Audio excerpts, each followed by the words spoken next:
he also gave the power of sign language to a mall Santa. We did to talk skim to a over deaf that. girl. Yes, we did. Okay, so anyways, what I thought of when I saw this scene was, to me, I feel like in this movie there are a lot of kind of weird parallels to things in the Bible.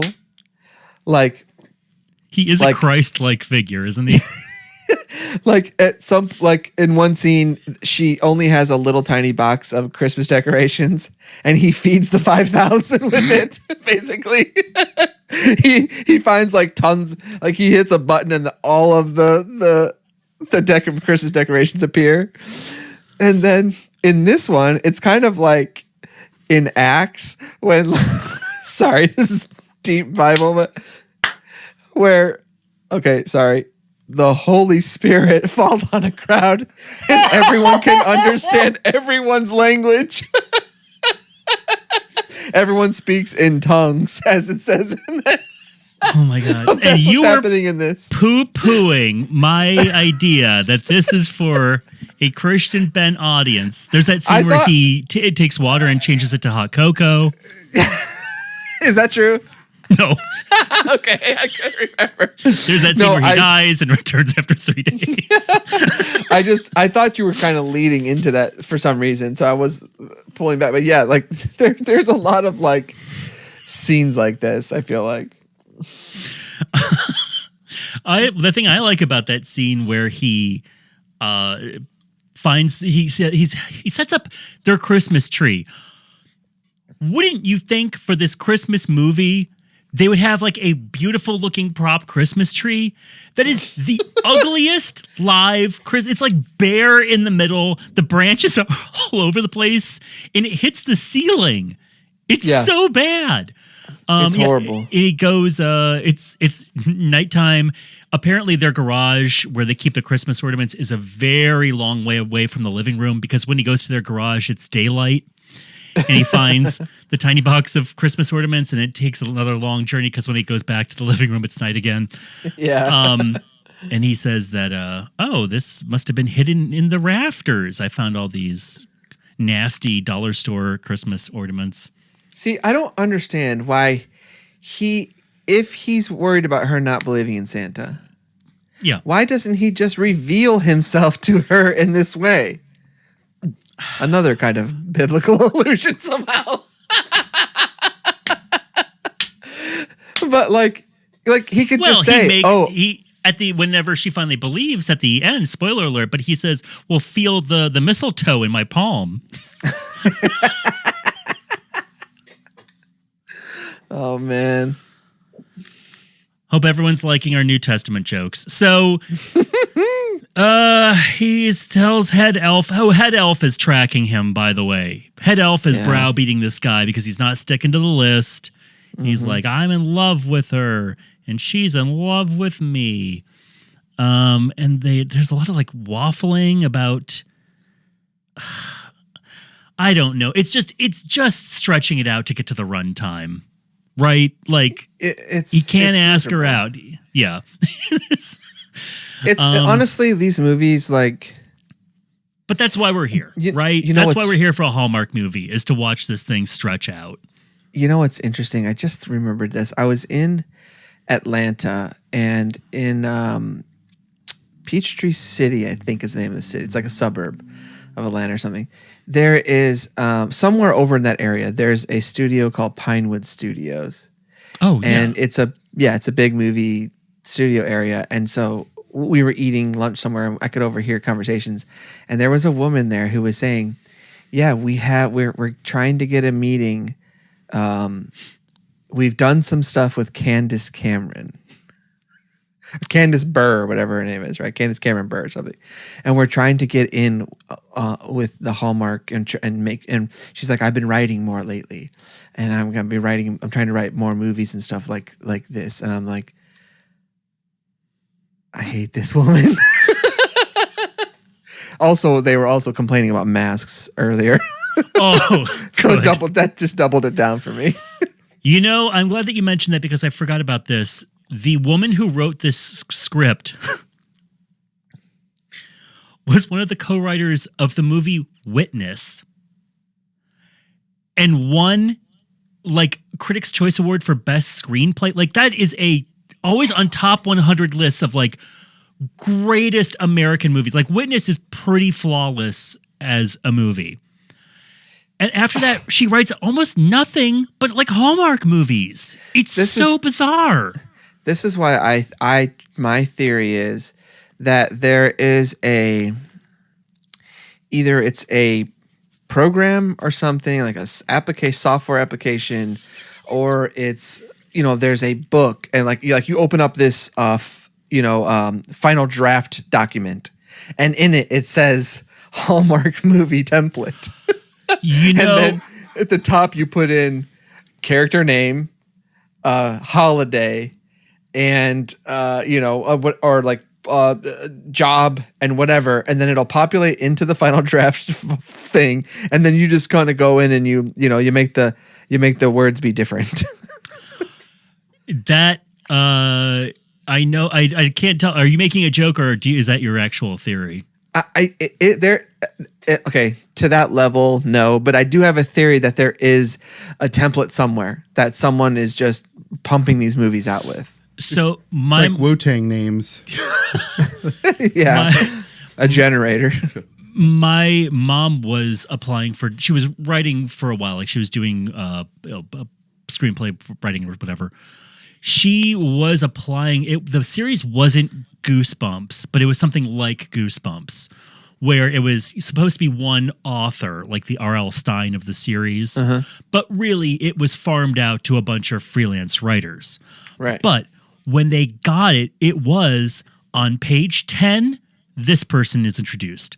On page 25, this needs to happen. On page 46, this, like, it would walk you through the formula of like where the beats needed to be in these books to keep them consistent with the series. So I'm sure, I mean, Hallmark has to crank these out. There's like 50 every year or something. It's overwhelming. So yeah, they have to. There's no room for experimentation in this, nor do they want that. No time or money. Yeah, I would love to see the packet you get when you're accepted to write one of these movies saying like, this needs to happen and all of this needs to be avoided. Yeah. No Hanukkah talk. Yeah. That we already have a Hanukkah film happening. Fast forward to, let's see, when does this scene happen? So this movie is an hour 24 minutes. At an hour 14, 10 minutes before the movie ends, he tells her that he's Santa Claus. She reacts how a woman would react if you told her that you were Santa Claus. She yells at him and says, "This is not funny," or "Are you sick?" Yeah, this was right after they basically kind of confirmed that they would be in a relationship. Yes. He had his Chris Evans knit sweater on, and he had the big speech. And then the child says something like, "Well, if you believe in Nick, then you have nothing to lose." And that's all she needs to hear. It's the next day, but after he says that to her, she goes, "Nick!" in her living room, even though it's the next morning and Nick is on a plane to the North Pole. Cut to grumpy Nick sitting in the North Pole being comforted by the head elf. Like, oh boy, well, I guess we'll make do for another year. I guess your father will just have to drag his dying corpse across the world for another year. Do this job unless you had a marriage. That's right. That's right. The woman behind the man. Then cut to Beth's living room. Santa dad comes down the chimney and gets the note from Beth, obviously saying, "I want Nick as my husband." Oh yeah, she put a note out that night as a test, kind of like, yes. If Santa is real, then he'll see this note. Right.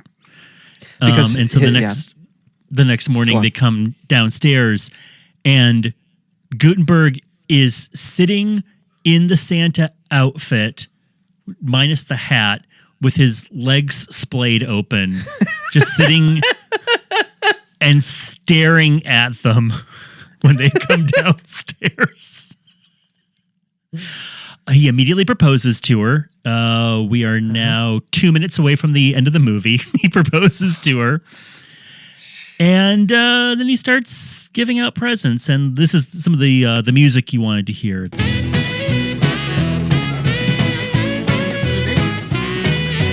Everything worked out, boop-a-doop boop. Something, something, lots of poop. Well, There you I think they switched to another song for the credits. Oh, And it's for you, fast forward a little anything. bit. Hey, no complaints here. I'll listen to this all day. Here you go. Hold on. Here we go. Here we go. I threw my wish in a well. I know. Bong, bong. Oh. This is like if somebody goosed Kenny G.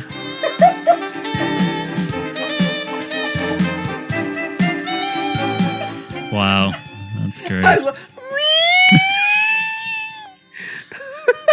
That's like it's the music that plays like on a Super Nintendo game when an RPG when a character walks into a pub and there's a band there. Now, Nathan, I know what you're going to say. What happens next?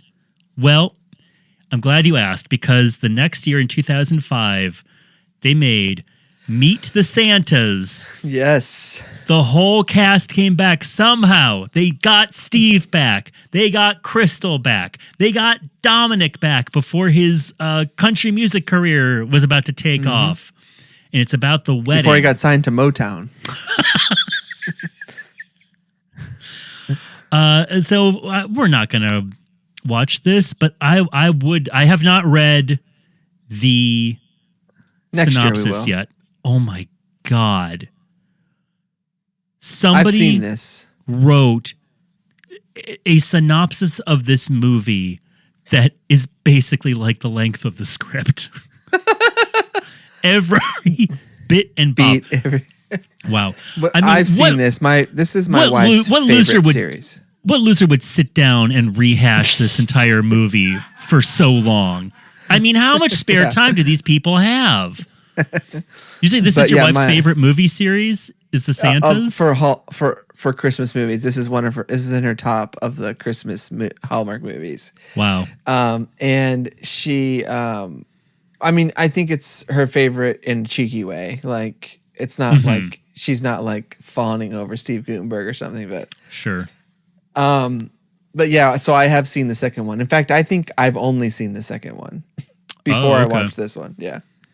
Now, is this like a the Santa Claus type of thing where like Jack Frost is in it and like other magical North Pole creatures? Like, is the wedding list like the bride or the groom side, and the groom side is all like elves and like the only part I can remember is them like she's like working there. Like, I just remember like a scene of them, you know, don't forget the list, check it twice, you know, or whatever, like stuff like that or whatever. Yeah. So the jokes are as mild as I would expect. Yeah. The jokes. Yeah, like this. Yeah. By the way, Steve Guttenberg, I forgot this guy, 3 Men and a Baby, Diner, Huge. Cocoon, Short Huge. Circuit, The Big Green. Huge. Yeah, he was working, man. I mean, I like Steve Guttenberg. I don't like this style of movie, so it goes against him. But I like him.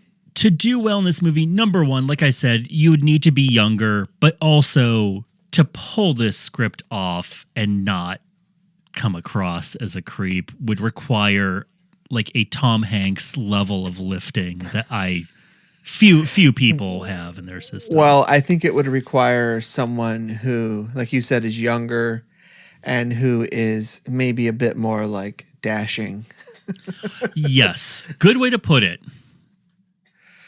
Sounds like we're really that's coming it. down hard on poor Goot, but Sorry, Goody. hey, man, casting is 80% of it. So let's see. Should people watch this? I don't think anyone should watch any Hallmark Christmas movie. But I don't know. I'd say no. You know, I never say no. You never say. That's true.